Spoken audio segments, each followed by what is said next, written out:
अस्सलाम वालेकुम दोस्तों, KPL 2021 का आज का बड़ा मुकाबला खेला गया दो बड़े खिलाड़ियों के दरमियान। तो दोस्तों, एक तरफ थे शाहद खान अफरीदी और दूसरी तरफ थे सुहेल मकसूद और अनवर अली। तो दोस्तों, शाहद खान अफरीदी ने आज के बड़े मुकाबले में बहुत ही उम्दा बॉलिंग करने का मुजाहरा किया। तो शाहद खान अफरीदी ने आज एक ओवर में 4 विकेटें और बहुत ही उम्दा बॉलिंग करने का मुजाहरा किया। तो आप लोग इस वीडियो के अंदर आप लोगों को शाहद खान अफरीदी का वीडियो क्लिप आप लोगों को दिखाएंगे, तो आप लोगों ने लाजमी इस वीडियो को एंड तक देखना है। तो दोस्तों, अगर आप लोग भी शाहद खान अफरीदी के बड़े फैन हैं तो जल्दी से वीडियो को लाइक करें, उसके बाद चैनल को सब्सक्राइब करें और बेल आइकन जरूर अनेबल करें ताकि आप लोगों को मजीद क्रिकेट की वीडियो मिलती रहेगी। तो चलिए दोस्तों, आपको बताते चलें कि आज KPL 2021 का बड़ा मैच खेला गया।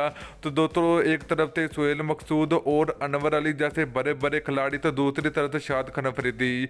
मगर शाहद खान अफरीदी के सामने दोस्तों बड़े बड़े जो के खिलाड़ी थे वो बेबस नजर आए। तो शाहद खान अफरीदी ने कमाल की